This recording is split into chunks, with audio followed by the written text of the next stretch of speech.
Hello, everybody. Once again, I am Lehman Crafton Jr., aka Zorvala Chan, and this is Mars. And we are here to kind of do a new review slash sequel review to the Palladium Role-Playing Game First Edition. So, if I call it Palladium Fantasy First Edition or Palladium Fantasy Role-Playing Game, that's because that's what a lot of people call it to separate it from other Palladium games out there, especially Rifts, because it is a fantasy game. Um, Before I try to focus more on just my views of the book as it is, the book as it is, and why it works or may not work for your group, I don't really didn't get into character classes and things like that because I know there is tons of stuff out there that do a better job when it comes to that. So I try to just focus on what I like and what I think, and you can watch previous videos and see my reasoning and then determine your own what your own result is on whether you like it, not like it, want to try it, don't want to try it, etc. So today what I want to do is I want to focus on mechanics that I've changed in this the Palladium role-playing game first edition, why I've changed them, and so it is kind of homebrew, but it might make you think about any game and how you want to homebrew. Plus, if you watch when I start recording my sessions and you watch playthroughs, then you will understand why I do the things that I do or why I might rule something and you're like, that's not in the book. They're doing that completely wrong. It's because I have my own rules. Now, I have written all my rules up.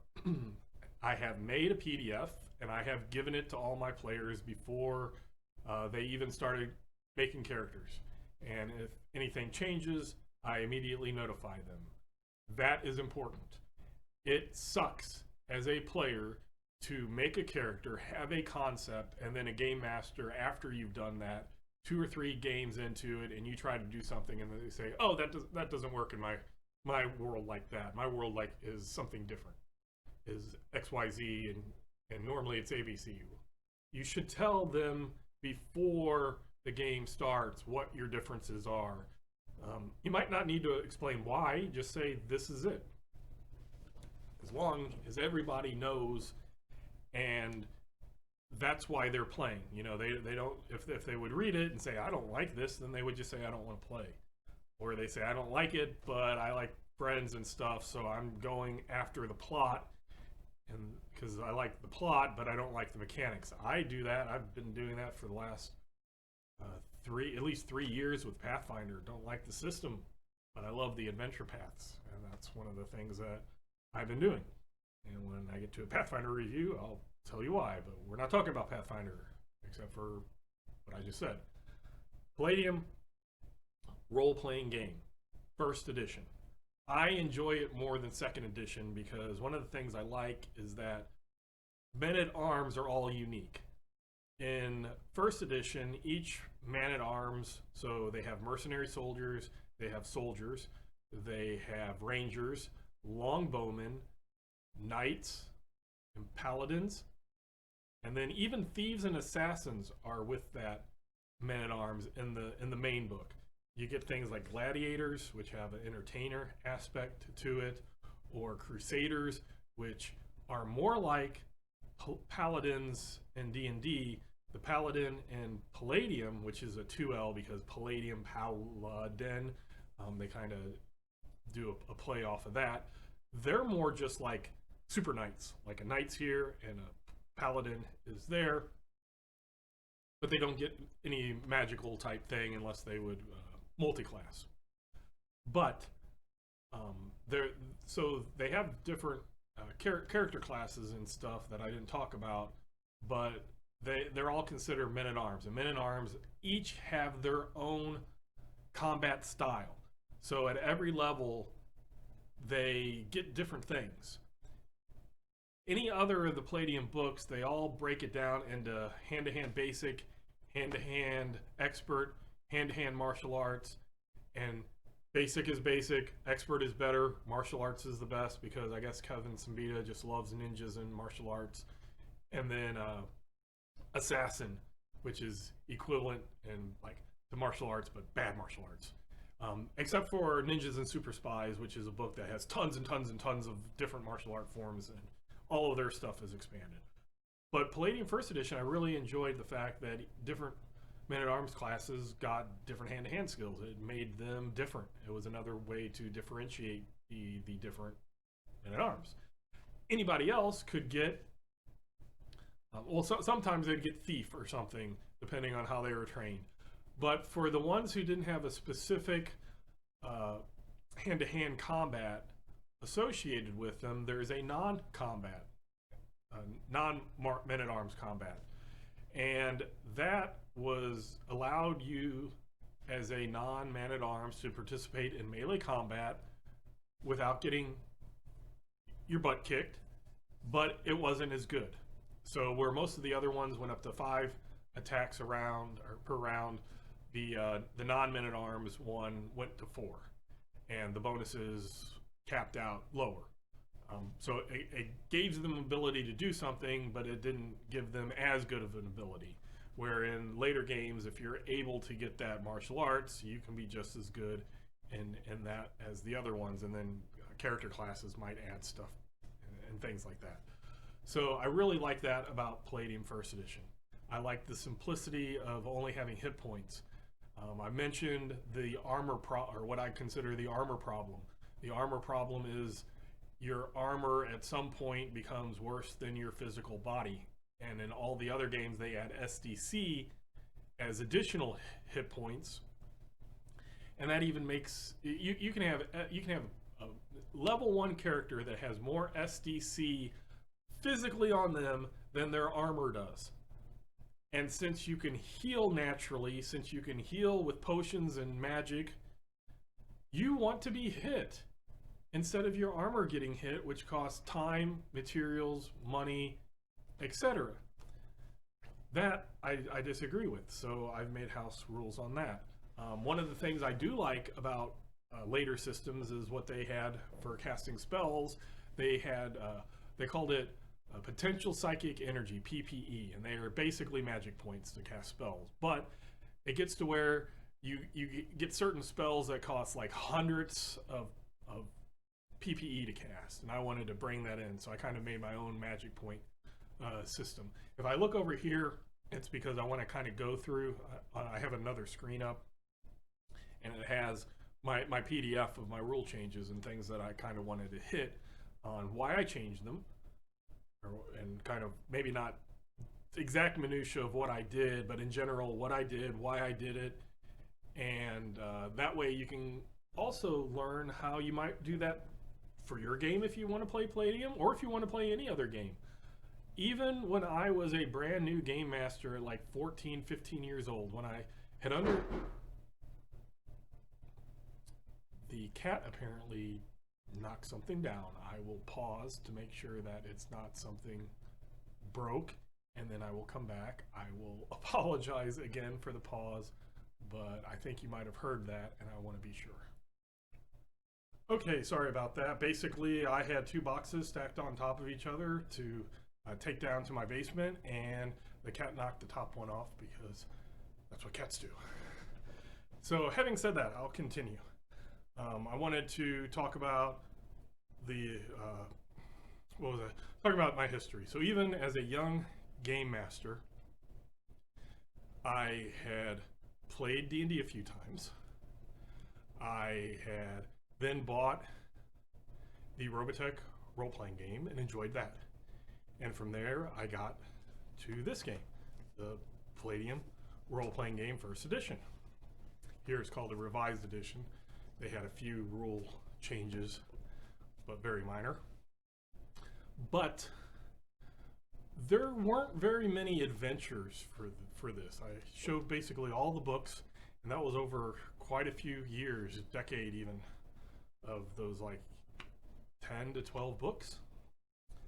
So I would buy D&D adventures, and I would play Palladium Game Master characters through Palladium using D&D Adventures.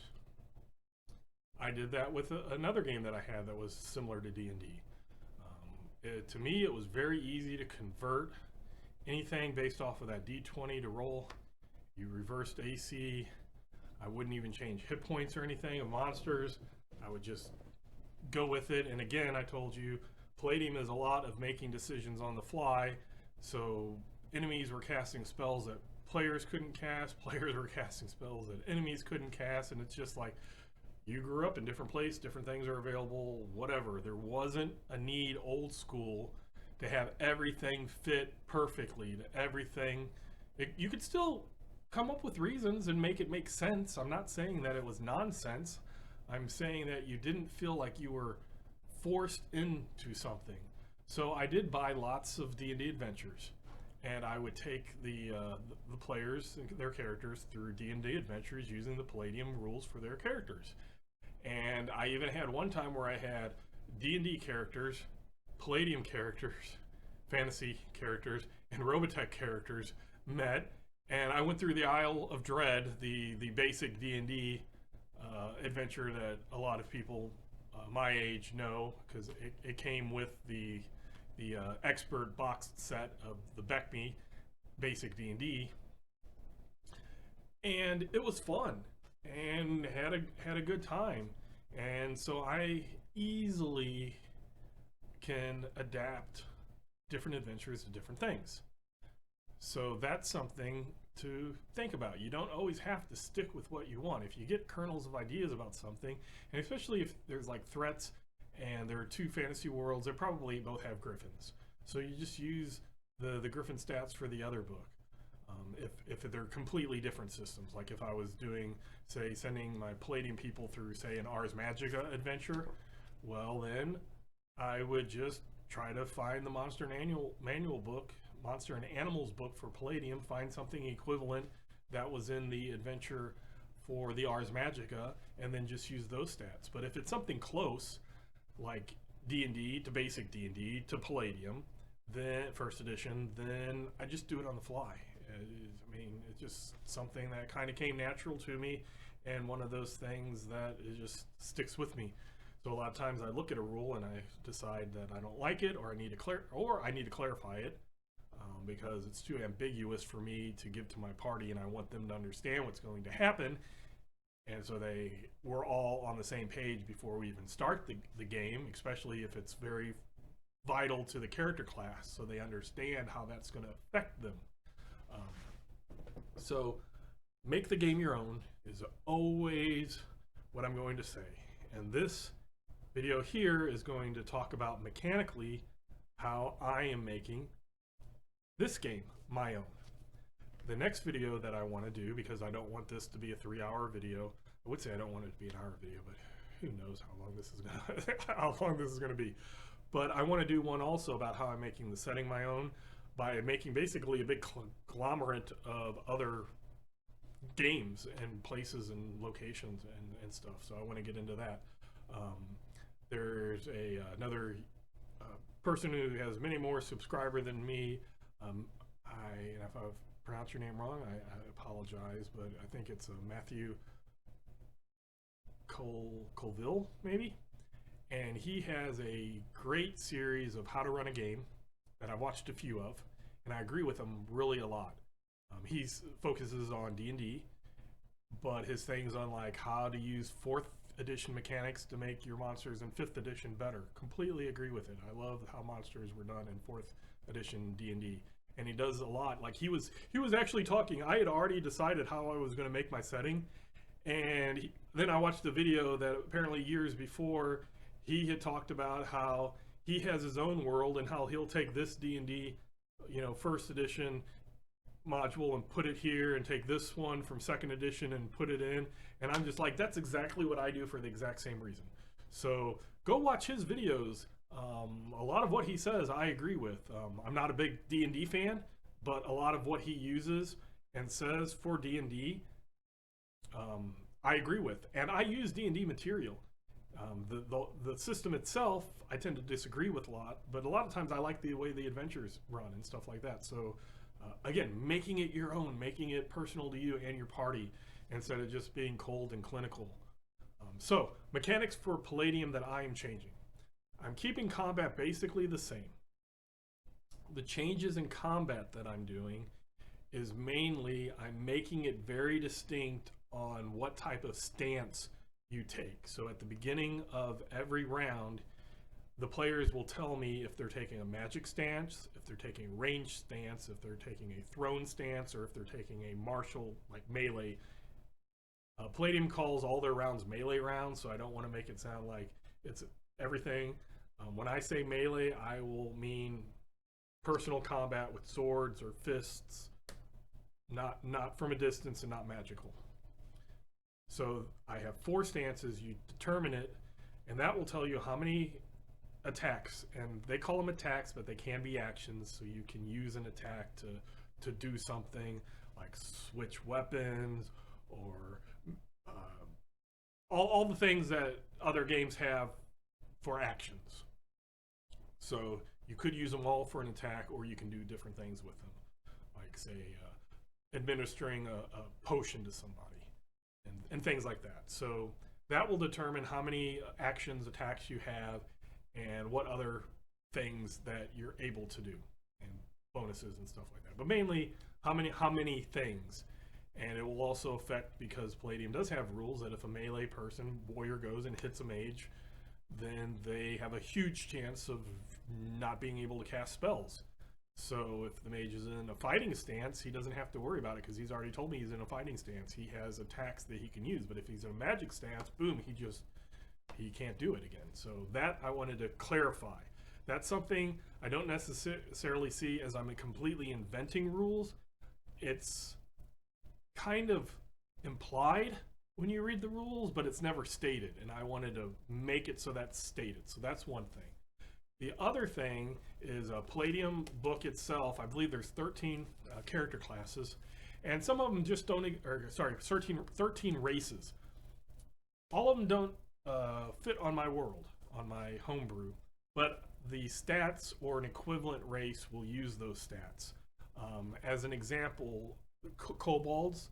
I like the current D, not the old school D&D of kobolds being dog-like, but the new D&D of them being lizard-like. I kind of like that. So kobolds in mine are not the D&D ones that are, or sorry, not the Palladium ones that are more like goblin-ish, like a cross between a goblin and a dwarf. For me, they're the lizard people, and instead of, they still, in here, they're really good at forging. They're basically, the dwarves are the best and the kobolds are right under them.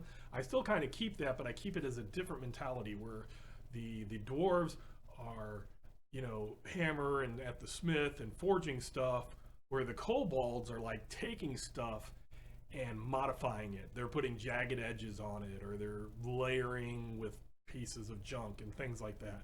So they still get those bonuses to their armor and weapons, but it's done in a very different way. So it's not just it looks exactly the same, just slightly different quality. So certain things like that I've changed. In Palladium, you start with the hit points equal to your physical endurance plus a d6, and doesn't matter what class you are in Palladium, you get a d6 per level. There's no fighters get a d10 and this gets a d8 and this gets a d6, etc. It is everybody gets a d6 across the board, added to your physical endurance at level 1, and then each level after that you get 1d6 added. There is no extras based off of your physical endurance skills or anything like that. Certain things might adjust it, but they're very rare that I'm not going to get into it. A thing that I am doing is I am having anybody from a background, their first character class, if they would decide to multi-class, but their first character class, if they, or it's actually called dual, it's more like dual classing, in old school D&D where you started one and then you stopped and then you moved on. It's not two at the same time. There's lots of rules, I'm not going to talk about that, but basically if your first character class that you choose is a man-at-arms character class, falls under that man-at-arms umbrella, you get an additional d6 to show that they have spent a background of trying to make themselves better physically. If you're an entertainer, there's still a lot of physical stuff that goes with acrobatics and, you know, jumping around, tumbling, and just entertaining, even standing up and playing an instrument for a long period of time. I feel gives that. So I'm giving them a D4. These are new rules. They're just things that I wanted to give as a little incentive if you're playing that way. Mages don't get anything. They are going to get lots of spells. One of the things in the original book here is they get spells per day. And the spells per day are not like D&D spells per day where you have different spell slots and certain levels of spells that fulfill those spell slots. In Palladium, it's basically you get X many spells per day, and it doesn't matter if it's a first level spell or a 15th level spell, because in Palladium they don't have it where it's like every like at first level you get first level, and then at third level you get second level spells, and then at fifth level you get third level spells. You get first level spells at first level, second level spells at second level, third level spells at third level. Mages can learn any spells, and as long as they knew it, they could cast it in here, and say that they had 10 spells per day. It didn't matter if they cast a 15th level spell or a first level spell, that one spell a day was gone.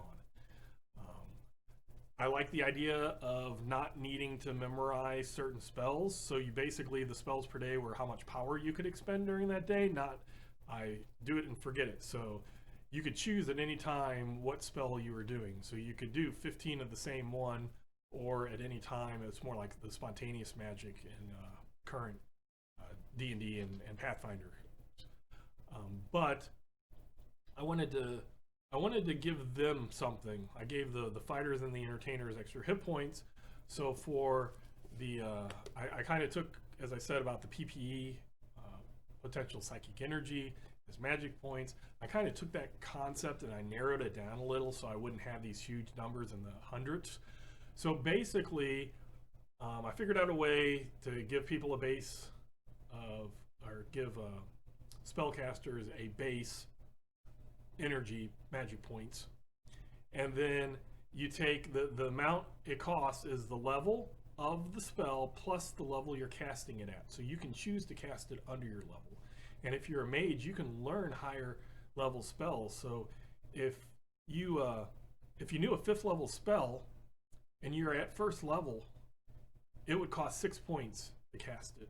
Whereas if you cast a level 1 spell, it would cost 2 points. It's a level 1 spell at level 1.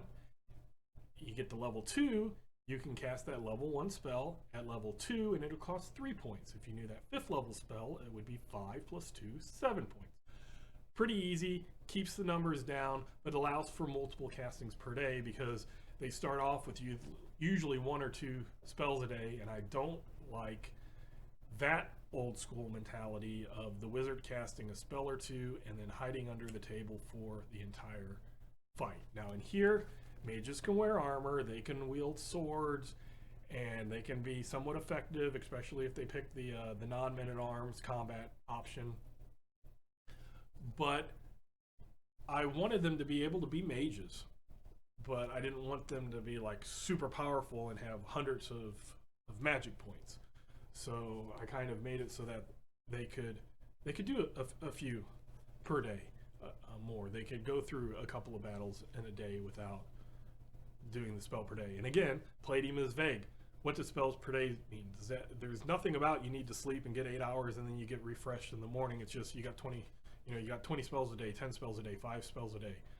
What does that per day mean? Does it mean that you stop and casting and then it's from there that you get a spell back, or you have to remember when each spell was cast and then 24 hours after that it comes back, or you sleep and it comes back, or 12 midnight hits and then it comes back? There's all of those questions that aren't answered, and it's one of those things that every game master in their group decided and felt that was fine and then thought that that's the way it went. I'm going to have a spell point recovery system, like every hour you get a point back, something simple like that. I want to keep it simple, but I want to keep it so that it is, or allow it to be used, so spellcasters can cast multiple spells in a day and not feel like waiting. So that's it for that. I am doing something where every race that I felt was under not underappreciated, underrepresented maybe, would get a little bonus. Like something like a troll, they get the they're not really stupid. They're like humans that are a lot stronger. They can be as smart. They can have they can be wizards and stuff like that. They get super damage. The larger races, and in the way the books go, they get an extra die added to it. So if the sword was 1d8, now it's 2d8, things like that. They get more benefits. So I wanted to give the smaller races other benefits. So I went through, and every race I gave something. Not necessarily went through and crunched math, but they got something special. So any race that didn't have, like Wolfen, have a natural claw attack. Other races don't have something like that. So I wanted to make every race have some type of appeal to it. So I just added something small to that.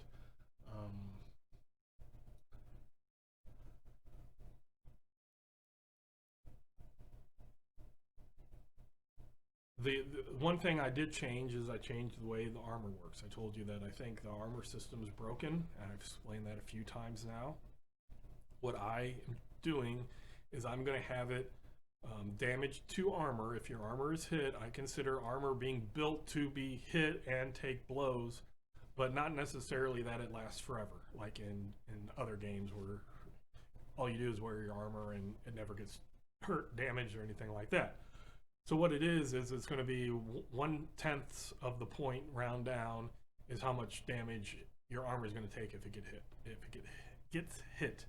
So if a person swings a sword and hits your armor, not you, and they do 8 points of damage, your armor is fine. It doesn't take any damage. If it does 10 to 19, it does 1 point of damage to your armor.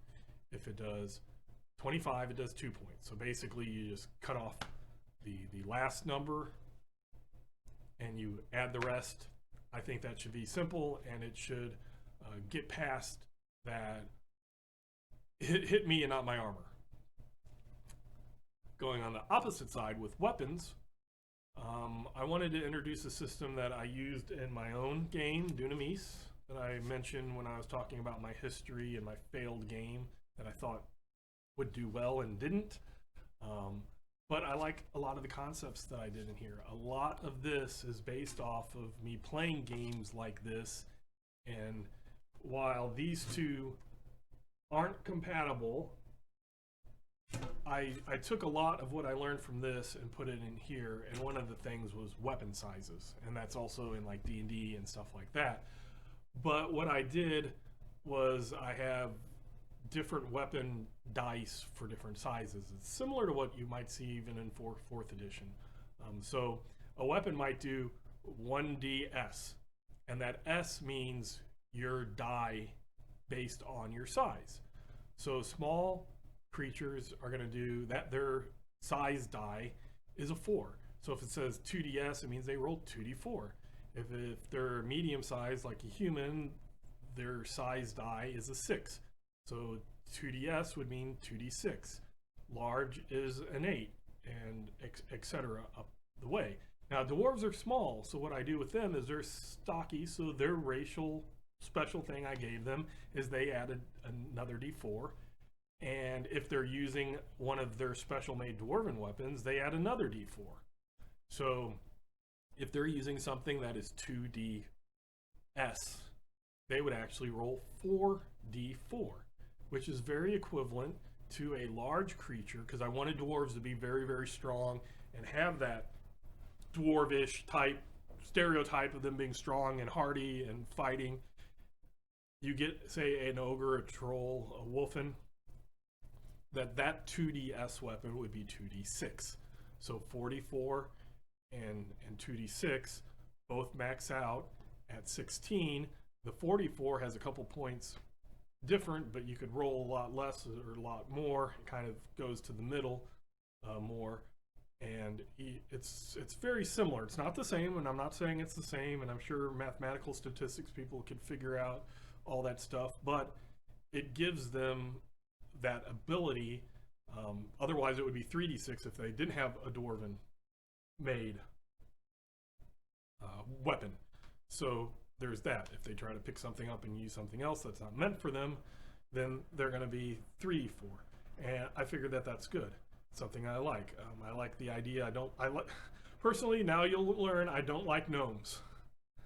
I like something that's similar to, if you've ever read Dennis L. McKiernan's, any of his fantasy, like the Iron Tower trilogy, the Silver Call duology, Dragon Doom, Eye of the Hunter, things like that. He has a race that you can tell that it's supposed to be like hobbits or gnomes or halflings, and those are things that I don't like. I hate halflings. I hate the hairy barefoot thing. I don't know, it bothers me.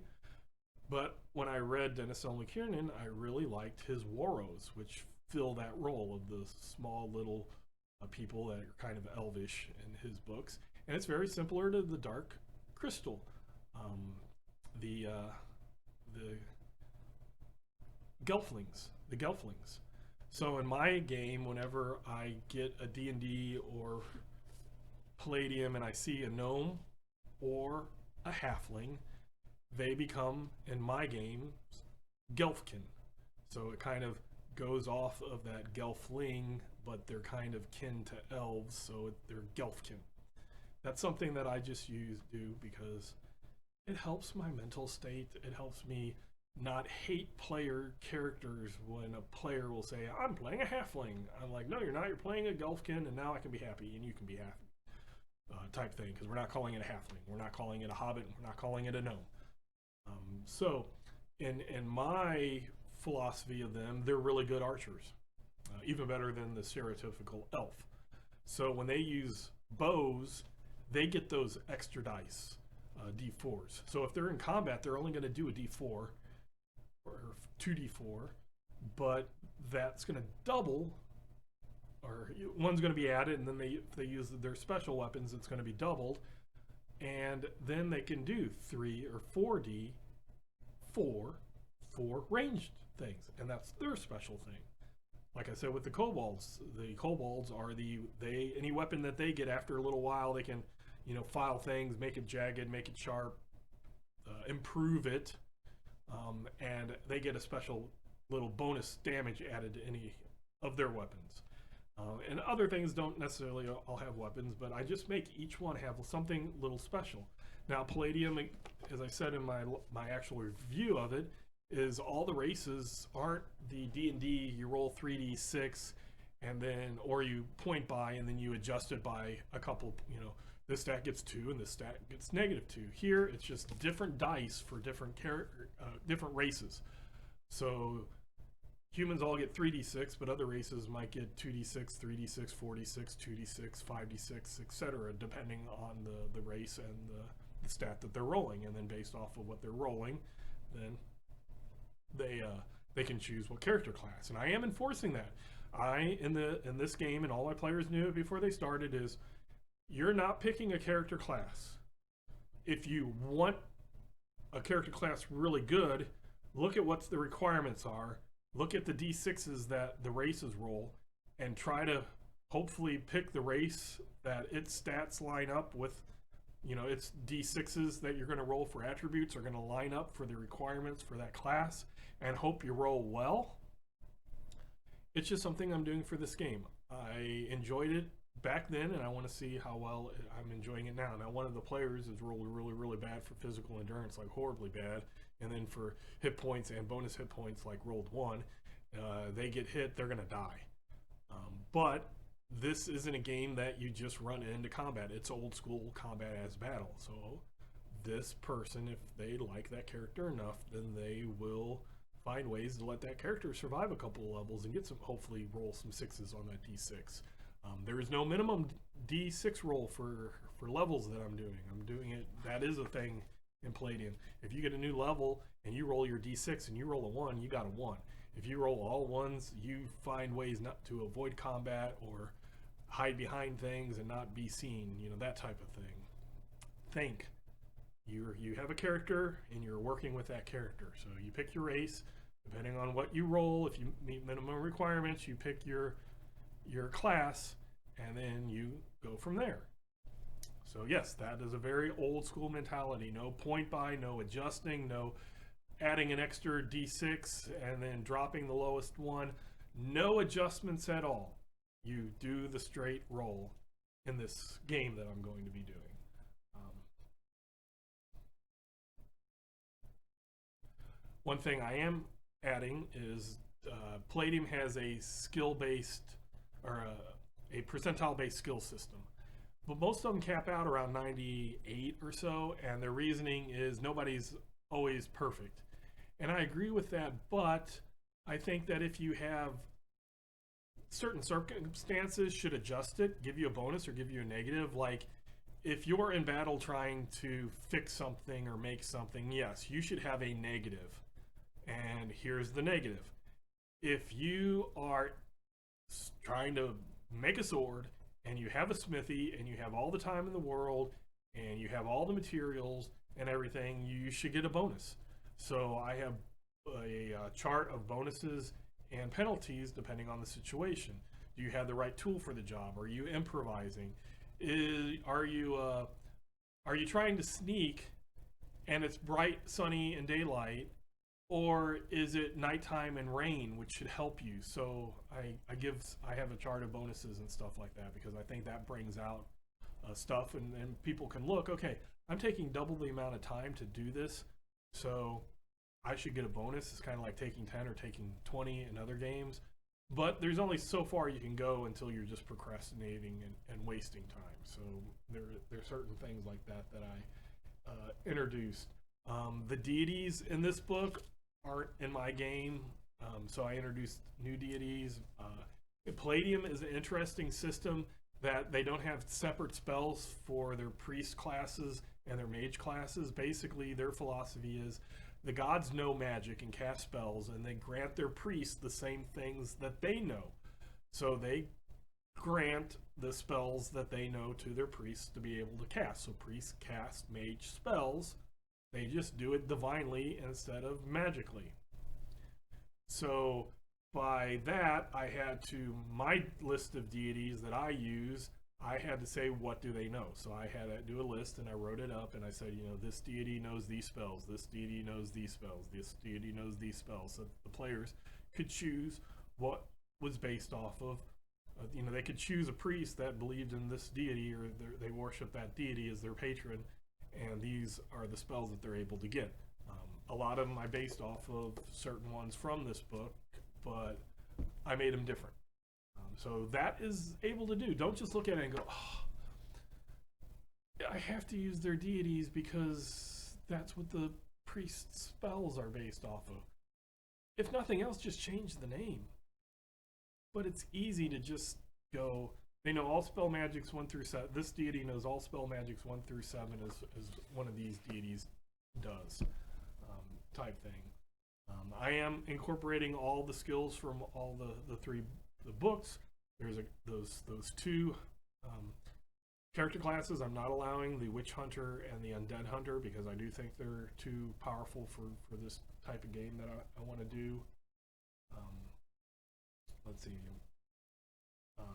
There was that weird thing where it never really listed or had conflicting information in here about armor and how non-men-at-arms wore armor, and like certain things, like say even rangers might have penalties where a paladin or a mercenary soldier wouldn't.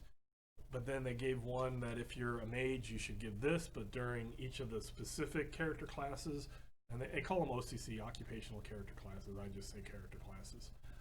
But they give like they say general. Here's what magic users use. Happens when they wear armor. But then they say wizards have this other rule, and then they have witches, which are the devil worshiper witches, not the Wiccan witches. But they like use the same rules as wizard, and then warlocks who aren't in any way devil worshippers, they're elementalists. I don't know why they didn't call them elementalists, but that's how they name things, kind of strange in my opinion. But that class, might have its own rule, and nothing refers back to the general rule. So I came up with tier systems on how heavy armor affects the different levels. So like I have tier 1, which would be your fighters, your mercenary fighters, your soldiers, your paladins, your knights, things like that, which have no movement penalty, no combat penalties, but they do have a negative when prowling in heavy armor. And then the tier 2, which would be like entertainers and even probably like rangers, thieves, and assassins, where heavy armor drops their speed and drops their prowl, and then they have no penalty for light armor. And then the tier 3, which would be any type of mage that isn't trained, they can still wear the armor, it will still protect them, but they have difficulties when they're trying to move, when they're trying to parry and dodge. And then light armor gives lesser penalties, etc. So I broke everything up into 3 tiers to make it easy, so there wasn't that conflict of, do I use this rule or do I use this rule? And if all of them have a specific rule, why is there a general rule type thing? I talked about the D6 or the D4, depending if you have a background of man-at-arms or entertainer. So I felt that was something that I wanted to add to it. I talked about my combat stances. I call it the hand-to-hand stance, the throwing stance, bow stance, and magic combat stance. And just certain things like that, the weapons. So mechanically, that is kind of where I'm going. I wanted a magic point system, but I wanted it a lot simpler than the PPE, which dealt with hundreds of points. So it's just simple. What level is the spell and what level I'm casting it at? I can cast it at my level or lower. I can't cast it higher. That's how many magic points. And so that I think is simple and allows people to have multiple spells per day. And they start off with quite a bit, but each level they're going to gain a few points. So they start big and end up a little bit bigger instead of starting small and just incrementally going up and up and up and up. But there are different types of things that they can learn, circles and protection and summoning circles. There's lots of different things like that involved. So I want to say that is pretty decent. I am going to kind of do an encumbrance thing because I do not like the carry as much stuff as you carry 18 weapons and stuff. So I am kind of doing that encumbrance type thing, including encumbrance for money, because it's something that I hated when I was first playing it. The encumbrance rule for each gold piece was a weight and it messed with your encumbrance, but it makes sense and it gives reasons why you don't just kill the dragon and take all of its money, because you might not be able to carry it. If you're carrying it, you might not be able to fight and things like that. So this is something I want to keep in my player's mind, that encumbrance and weight will mean something. So you can't carry 18 weapons, which is ludicrous. I think anybody will agree. They might not like it when they're playing, but they should be able to say, yes, you should be able to do this and fight effectively. Magic points. So that's basically all the mechanics that right now that I feel that I'm changing to make my home brew. Another one that I'll probably add is if there's not a skill associated with it and somebody wants to try something, I'll probably give them a number of D6s to roll under the attribute instead of a D20, or the crazy that I think is crazy, the percentile under an attribute, especially when most attributes are under 18. And adding D6s until it fits a difficulty that I think. So if something's easy or something's normal, it'll be 3d6. And if something's easy, 2d6. If it's hard, it'll be 4d6. Really difficult, it'll be 5d6, etc. Based off of that, which I think gives more makes it more manipulative, that you can change things and adjust things as needed, instead of having a difficulty number. It's just your difficulty number is the number of dice, and hopefully you'll roll your dice under your attribute. So I'm at 45 minutes, which I guess is pretty good. That's my homebrew mechanics for the game. So if you watch my playthroughs and you're like, that's not a Palladium rule. Well, it's because it's one of these things that I talked about in this video. So the next video will be about my setting, which is basically in this game a very conglomerate setting of lots of different things, which that means that I don't have to create everything from scratch because I am a person who has a day job and I have other responsibilities, and I just unfortunately don't have the time to make all these grand things, but I am very good at taking this idea from here and this idea from here and this idea from here and placing them around and making them seem like they all should have been there to begin with. And so I will be talking about that in the next video. After that, for this series of Palladium, my homebrew thing will probably just be playthroughs, unless every once in a while I might make a video explain why I did something or why I might have dropped one of these rules or added a new rule, or that. But basically this one is I love Palladium. I do. I really like this system. I just think that you really need to house rule it. But also, since my whole philosophy is making the game your own, I wanted to show how I actually do make a game my own. How I take a core concept that I played really long time and how I put it to the side and came back at least a decade later, and how I was like, hey guys, basically, I said this before, but I'll kind of diverge before I wrap up, and I'll say, I basically gave my players a choice. I said, I want to do an old school game. So figure out, do you want to use the BECME rules for for basic D&D, BECME rules from the Rules Encyclopedia, so it's all in one big thick thing that I actually got on a print on demand from Drive-Thru RPG. Do you want to do a Warhammer clones, Zweihander, which I thought might be interesting? Do you want to do Palladium? Do you want to do, and it's a personal one of my personal, like I said in previous videos, if you haven't watched them, I said Torg. As soon as I experience Torg is always my number one. Even if it's a co-number one and I have another number one, they're both number one. Before Torg, this was number one. And for a time, there was another system that was co-number one for Palladium called Adventure Quest, which was a local RPG that was created by somebody who lived in West Lafayette, Indiana, and Purdue. That's where the University of Purdue is at.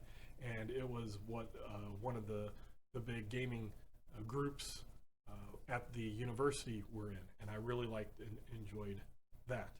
So that was one of the other things that I offered to my group. I was like, do you want this, this, this, this? And I sent it out like I think a Survey Monkey surveyed everybody's emails.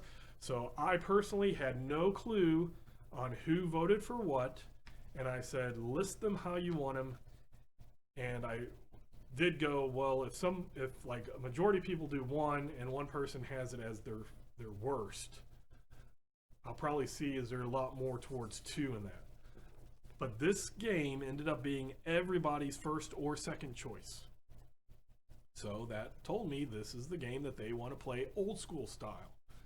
The thing is then when I cracked the book open and started reading it and realizing how a lot of the assumptions I made when I was in my teens and 20s is very different than in my 40s when I read it more with a more critical eye, with an eye of somebody who has written a role-playing game even if it failed, a person who is a current successful freelance author. I realized that a lot of stuff in here does not fit. So I told my players I will be changing things because we've all been doing new school stuff for a long time. And while I think people are kind of getting excited to play something old school again, what they remember with those rose-tinted glasses might not be what this book allows, especially when there's so much ambiguous rules, when there's so much vague rules, contradictory rules, and just not rules at all. So I wanted to make the game interesting to everybody. I wanted to make it so that if that person who rolled the lowest... I don't understand. Thank you very much, Google. So if I didn't understand, or sorry, that just was not expecting my Google Home to start talking to me. But I wanted it so that if a player did roll bad, that they wouldn't feel like their character was, for lack of a better term, a shit character. I tried to remind them that there are no, not like other games, there are no penalties for having a low stat. It's just you role play it that way. And that's a lot of what old school was you looked at your stats. They didn't always directly influence you unless they were really high, or it was your stat in D&D, like a fighter strength or something like that. The other ones didn't really quite matter so much, maybe constitution. But I wanted to show that think about things, learn about things in the game, go into combat as battle pre-prepared, or at least as prepared as you can be, and then you could have fun. So that's my goal. We'll see how it works or not. Like I said, next time I want to talk about setting, and then it'll just be right on to probably be a couple of weeks before I post again on this subject. I'll do other reviews probably between then and now. Probably not every day because I'll have to relook at rules and remind myself certain things. But there will be more content coming out. So hit like if you like, hit dislike if you dislike, subscribe if you want to. I appreciate my subscribers. I appreciate people. The couple of people who've left comments, thank you. If you want to leave comments, feel free. And until next time, I'll catch you later.